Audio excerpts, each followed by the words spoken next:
इंग्रजीमध्ये अतिशय सुंदर अशी एक कोट आहे. Our thoughts reflects into our actions. म्हणजे आपले जे विचार आहेत ना, ते आपले विचार आपल्या कृतीमध्ये परावर्तित होतात. आपले व्यक्तिमत्व घडण्यामध्ये बऱ्याच गोष्टींचा समावेश असतो. जसं की आपल्या सभोवतालची असणारी परिस्थिती, आपल्या सभोवतालची असणारी व्यक्ती, जे की आपले कुटुंबातील परिस्थिती असो किंवा आपल्या कुटुंबामधले व्यक्ती असतील, शाळा, कॉलेज, ऑफिस या सर्व ठिकाणी असणारी जे वातावरण आणि या सर्व ठिकाणी जे असणारे व्यक्ती, या सर्वांचा आपल्या व्यक्तिमत्व घडण्यामध्ये बराच मोठा वाटा असतो. याचबरोबर आपल्याला आत्तापर्यंत जे मिळालेले अनुभव असतात ना, त्या अनुभवांचा सुद्धा आपले व्यक्तिमत्व घडण्यामध्ये खूप मोठा वाटा असतो. याचबरोबर आपण आपल्या आयुष्यामध्ये ज्या समस्यांचा सामना केलेला आहे किंवा जे प्रॉब्लेम आपण सॉल्व्ह केलेले आहेत, एकंदरीत या सर्व गोष्टींचा आपल्या व्यक्तिमत्व घडण्यामध्ये खूप मोठा वाटा असतो. आणि या सर्व गोष्टी आपल्या सबकॉन्शियस माइंडमध्ये स्टोअर होतात.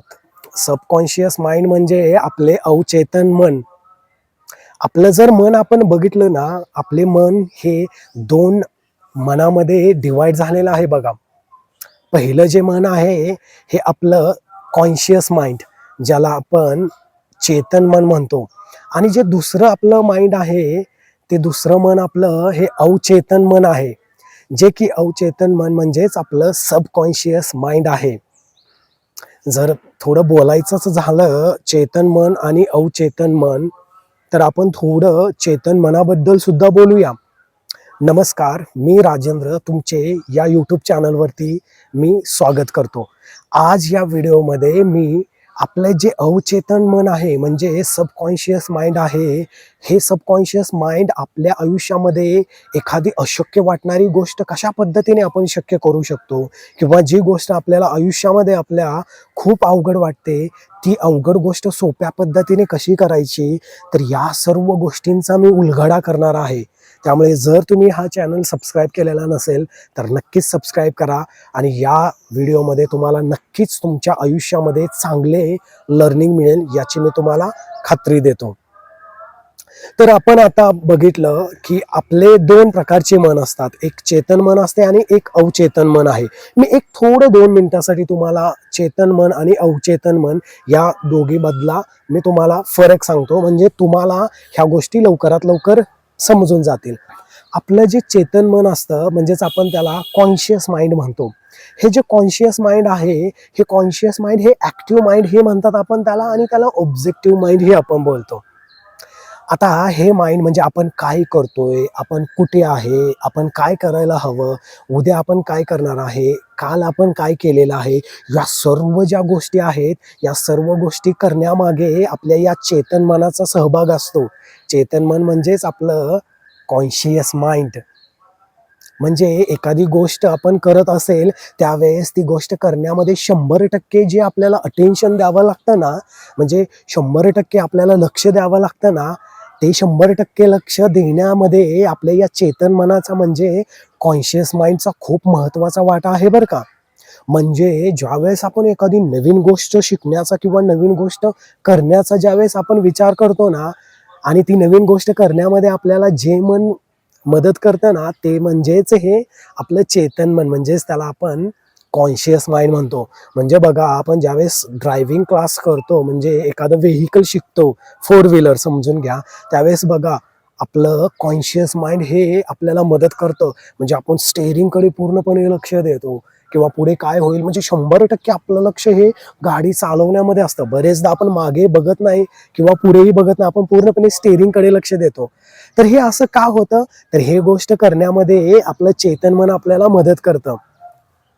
तर हे झालं चेतन मन. म्हणजे चेतन मन आपल्या तर्कशक्ती, म्हणजे काय बरोबर आहे, काय चुकीचं आहे, आपण काय करायला हवं, ही जे तर्क लावतं ना आपलं, तर हे तर्क लावण्याचं काम हे आपलं चेतन मन करतं बरं का.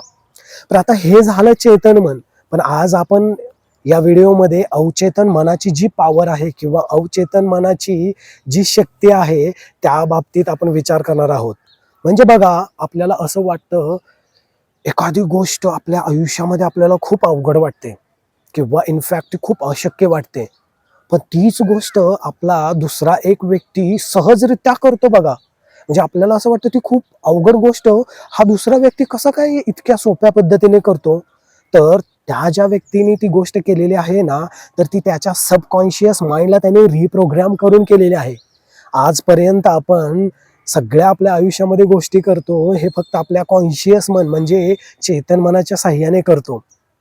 पण बाकीच्या ज्या आपल्या आयुष्यामध्ये ज्या उंच मोठ्या उंची जर आपल्याला गाठायच्या असतील किंवा ज्या अवघड गोष्टी किंवा अशक्य गोष्टी आहेत, या सर्व गोष्टी जर करायच्या असतील ना, तर आपल्याला आपल्या अवचेतन मनाची मदत घेणं ही खूप गरजेचं आहे. त्यामुळे आपण कॉन्शियस माइंड किंवा चेतन मनाने सगळ्या गोष्टी करू शकत नाही. या गोष्टींची ही गोष्ट तुम्ही लक्षात ठेवा. त्यामुळे आज या व्हिडिओमध्ये मी अवचेतन मन हे काय आहे, त्याची किती मोठी शक्ती आहे आणि हे अवचेतन मन आपल्याला खूप अशक्य असणाऱ्या किंवा अशक्य वाटणाऱ्या गोष्टी करण्यामध्ये किती आपल्याला तो मदत करतो, या बाबतीत आपण बोलणार आहोत. आणि हा विषय मी तुमच्यापर्यंत एकदम सोप्या पद्धतीने मांडण्याचा मी प्रयत्न करेल. तर आपण उदाहरणाच्या साह्याने समजून घेऊया. एक उदाहरण तुम्ही घ्या. आपण एका रस्त्याने चाललेलो आहोत आणि आपल्याला समोर एक साप दिसतो. ज्यावेळेस तो साप दिसतो त्यावेळेस आपली काय प्रतिक्रिया होते हो? आपण 2 पावले मागे सरकतो. का सरकतो? कारण त्या सापाबद्दलचा जो आपला अनुभव आहे तो हा वेगळ्या पद्धतीचा आहे. म्हणजे साप हा चावतो, सापाच्या जवळ गेल्यानंतर तो आपल्याकडे येतो आणि तो आपल्याला चावण्याचा प्रयत्न करतो. हा जो अनुभव आहे, हा अनुभव आपल्या सबकॉन्शियस माइंडमध्ये म्हणजे अवचेतन मनामध्ये असतो. आणि त्या अनुभव ज्यावेळेस आपल्याला तो साप दिसतो त्यावेळेस आपला जो ब्रेन आहे ना, तो कार्टोसोल हा केमिकल रिलीज करतो आणि हे केमिकल रिलीज केल्यानंतर हे केमिकल भीती ही मनामध्ये आपल्या आणतो आणि ती मनामध्ये भीती आपल्याला येते आणि आपण 2 पावले मागे सरकतो. तर यामुळे आपल्याला सापाबद्दलची भीती वाटते. आता तुम्ही उदाहरण घ्या, त्याच बरोबर एक दुसरा सर्पमित्र समोर आपल्या जातो आणि त्याला तोच साप दिसतो. त्यावेळेस त्या सर्पमित्राच्या माइंडमध्ये ऑक्सिटोसिन हे केमिकल रिलीज होतं बरं का. आणि हे ऑक्सिटोसिन केमिकल रिलीज होऊन काय होतं, की त्याला त्या सापाबद्दलची आपुलकी वाटते. त्याचे जे एक्सपिरियन्स आहेत ते सापाबद्दलचे हे चांगले आहेत, की साप हा आपला मित्र आहे. साप हा चावत नसतो. त्याला व्यवस्थितरित्या आपण घेऊन दुसरीकडे सोडू शकतो आणि त्या ऑक्सिटोसिन केमिकल त्या सर्पमित्राच्या मनामध्ये रिलीज झाल्यानंतर त्याला त्या सापाबद्दलची आपुलकी वाटते आणि तो त्या सापाच्या जवळ जातो आणि त्या सापाला पकडतो आणि तो ज्या ठिकाणी सोडायचा आहे त्या ठिकाणी तो साप सोडतो. या एक्सपिरियन्सवरती किंवा या इव्हेंटमध्ये तुम्हाला काय समजलं? तर हे समजतं की सिच्युएशन सेमच आहे, परिस्थिती ही सारखीच आहे, पण त्या परिस्थितीला आपण कशा पद्धतीने बघितलं, की जे आपल्या मनामध्ये किंवा आपल्या अवचेतन मनामध्ये काय एक्सपिरियन्स आहेत किंवा जे अनुभव आहेत त्या अनुभवाच्या साह्याने आपण त्या परिस्थितीला तोंड देण्याचा प्रयत्न केला. म्हणजे आपल्या मनामध्ये होतं की साप हा चावतो आणि साप हा चावतो ही आपल्या मनामध्ये जी एक्सपिरियन्स आहे त्याच्यानुसार आपण ते डील केलं ना, आपण 2 पावले मागे सरकलो. पण त्याच सिच्युएशनला सर्पमित्राने वेगळ्या पद्धतीने डील केलं. म्हणजे त्याच्या मनामध्ये सापाबद्दलची वेगळी अनुभव आहे आणि तो अनुभव म्हणजे चांगला आहे. त्यामुळे तो त्या सापापर्यंत गेला, त्याला पकडला आणि त्यानं तो त्या ठिकाणी सोडला. म्हणजेच बघा, आपल्या आयुष्यामध्ये ज्या ज्या गोष्टी होत असतात त्या गोष्टी होण्यामध्ये आपला जो एक्सपिरियन्स किंवा जो अनुभव आहे ना, तो अनुभव खूप मोठी भूमिका बजावतो बरं का. हेच मला तुम्हाला दुसऱ्या एक्झाम्पल मधून सांगायचं आहे. एक सर्कस मालकाने एक छोटा हत्ती आणला आणि तो छोटा हत्ती आणला आणि त्याला साखळीने बांधले. 2 वर्ष, 1 वर्ष, 2 वर्ष, 3 वर्ष, सतत 3 वर्ष तो हत्ती ती साखळी तोडण्याचा प्रयत्न केला. पण ती काही साखळी त्याच्याकडून सुटली नाही आणि 3 वर्षाच्या इतक्या मोठ्या प्रयत्नानंतर त्या हत्तीने हार मानली. आणि या 3 वर्षाचा त्याचा जो अनुभव होता तो काय अनुभव होता, की मला साखळीने बांधलेला आहे, मी खूप प्रयत्न केले आणि आता मी इथून सुटू शकत नाही. म्हणजेच त्याच्या मनामध्ये त्याच्या ब्रेननी कार्टोसोल हे केमिकल रिलीज केलं आणि ते केमिकल रिलीज केल्यानंतर त्याला त्याच्या मनामध्ये ही गोष्ट गेली की आपण इथून निघूच शकत नाही, आता आपल्याला इथेच थांबायचं आहे. तर हा त्याचा अनुभव त्याच्या सबकॉन्शियस माइंडमध्ये म्हणजे अवचेतन मनामध्ये गेला. 4थ्या किंवा 5व्या वर्षी त्या मालकाने सर्कसच्या त्याची ती साखळी काढली आणि ती साखळी काढल्यानंतर त्याच्या मनामध्ये आता दुसरीकडे जायची इच्छा नाही झाली. का नाही झाली? तर तो ह्या वास्तविक परिस्थितीमध्ये आता तो मुक्त आहे. पण त्याच्या सबकॉन्शियस माइंडमध्ये म्हणजेच त्याच्या अवचेतन मनामध्ये काय आहे, की मला एका साखळीने बांधलेलं आहे आणि मी आता ती साखळी तोडण्याचा खूप प्रयत्न केला. पण ती साखळी काय माझी तुटलेली नाहीये. त्यामुळे मी इथून निघून जाऊ शकत नाही. हा अनुभव आहे. तर आता या परिस्थितीशी तोंड देण्यासाठी तो कुठला अनुभव वापरतो? तो 2 वर्ष 3 वर्षापूर्वीचा अनुभव वापरतो. म्हणजे मला कैद केलेला आहे, मला साखळीनं बांधलेला आहे. पण ती जी वास्तविक परिस्थिती त्या हत्तीला दिसते का हो? दिसत नाही. म्हणजे वास्तविकता तो मुक्त आहे. पण त्याच्या मनामध्ये काय आहे, की मला बांधलेला आहे. म्हणजे मला बांधलेला आहे हा अनुभवाचा तो वापर करून सध्याची परिस्थिती सावरण्याचा किंवा सध्याच्या परिस्थितीला तोंड द्यायचा प्रयत्न करतोय. त्यामुळे तो तिथून हलणारच नाही. तो जरी मुक्त असला तर त्याला असं वाटेल, की मला साखळीने बांधलेलं आहे. हे नेमकं आपल्या बाबतीत होतं बरं का. एक एक्झाम्पल जर तुम्हाला सांगायचं झालं, तर आपल्या मोबाईलमध्ये आपण एखादं ॲप्लिकेशन घेतो आणि ते ॲप्लिकेशन घेतल्यानंतर साधारणपणे 2 किंवा 3 महिन्यानंतर आपण अपडेट करतो ते ॲप्लिकेशन. म्हणजे 3 महिन्यापूर्वी जे ॲप्लिकेशनची आवृत्ती म्हणजे व्हर्जन आपण डाउनलोड केलेलं आहे, ते व्हर्जन आपल्याला जुनं वाटू लागतं आणि त्याच्या साहाय्याने आपल्याला मोबाईल चालवू वाटत नाही. तर आपल्याला लेटेस्ट ॲप्लिकेशन, लेटेस्ट व्हर्जन पाहिजे असतं आणि त्यावेळेस आपला मोबाईल इफिशियंटली चांगल्या पद्धतीने चालावं म्हणून आपण मोबाईल अपडेट करतो हो. आणि ते अपडेट केल्यानंतर मोबाईल चांगला चालतो. पण नेमकं हीच गोष्ट आपल्याला आपल्या आयुष्यामध्ये येत नाही.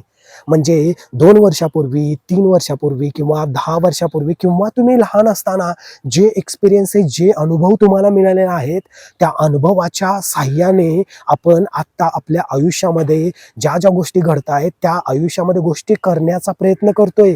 म्हणजे आपण किती आउटडेटेड एक्सपिरियन्स, किती आउटडेटेड आपण अनुभव वापरतोय, याचा तुम्ही कधी विचार केलाय का? म्हणजे एक्झाम्पल देऊन तुम्हाला सांगायचं झालं तर एक माझा मित्र होता. तो 5वी मध्ये इंग्रजी विषयामध्ये नापास झाला होता. तो मराठी, हिंदी, गणित या विषयामध्ये एकदम छानसे त्याने मार्क घेतले होते. पण नेमकं इंग्रजी विषयामध्ये त्याला खूप कमी मार्क पडले. 6वी मध्ये तो गेला आणि 6वी मध्ये गेल्यानंतर त्याला इंग्रजीमध्ये परत कमी मार्क मिळाले. त्यावेळेस त्याच्या शिक्षकांनी, त्याच्या पालकांनी त्याला हे सांगितलं, की बाकीच्या विषयामध्ये तू खूप चांगला आहे.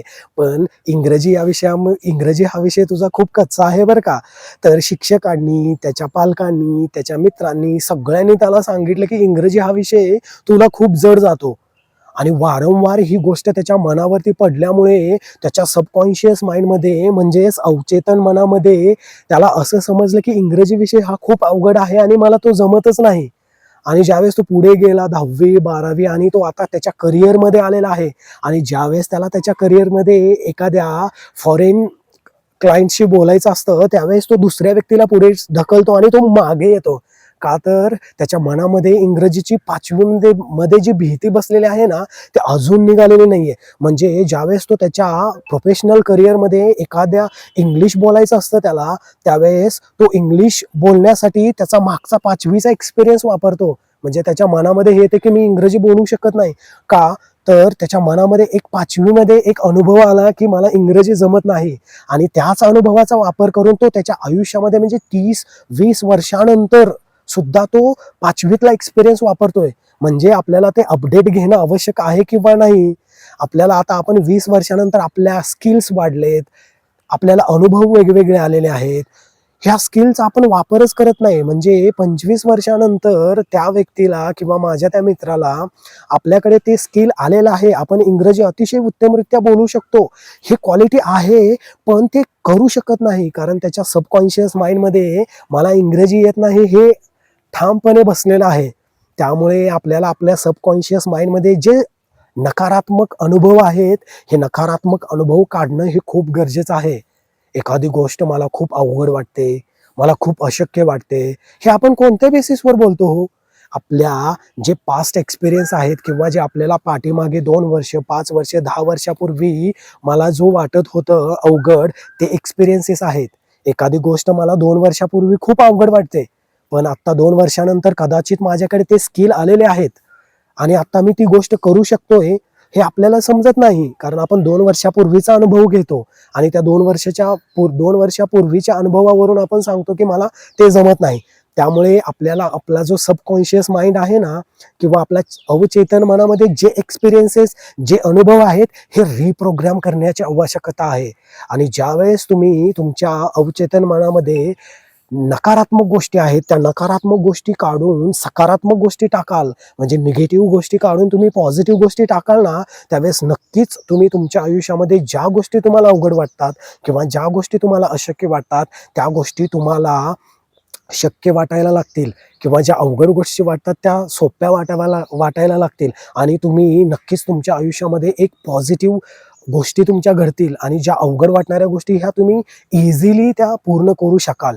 तर हा जो आपला अवचेतन मन आहे, तर हा अवचेतन मन कशा पद्धतीने रिप्रोग्राम करायचा, किंवा अवचेतन मनामध्ये आपल्याला जाण्यासाठी कोणकोणते पद्धती आहेत, तर या पद्धतीचा आपण पुढच्या व्हिडिओमध्ये याच्याबद्दल आपण रीतसर किंवा एकदम डीपली बोलणार आहोत. जर या व्हिडिओमध्ये आपण बोललो तर हा व्हिडिओ खूप मोठा लेंदी होईल. त्यामुळे तुम्ही कुठकुठले मेथड्स आहेत जेणेकरून आपल्या मनामध्ये किंवा सबकॉन्शियस माइंडमध्ये हे आपले नकारात्मक गोष्टी आहेत, ह्या सकारात्मक करण्यासाठी आपल्याला काय काय करायला पाहिजे, कुठल्या मेथड्स आहेत, कशा पद्धतीने आपण पॉझिटिव्ह एनर्जी आपल्या मनामध्ये आणू शकतो, तर या सर्व गोष्टींचा उलगडा हे आपण नेक्स्ट व्हिडिओमध्ये करणार आहोत. त्यामुळे मला आता तुम्ही रजा द्या. मी पुढच्या व्हिडिओमध्ये तुम्हाला या वेगवेगळ्या मेथड घेऊन तुमच्याबरोबर येईल. तोपर्यंत तुम्ही तुमची काळजी घ्या आणि मला रजा द्या.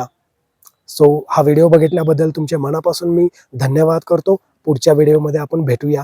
धन्यवाद. Take care. Bye bye.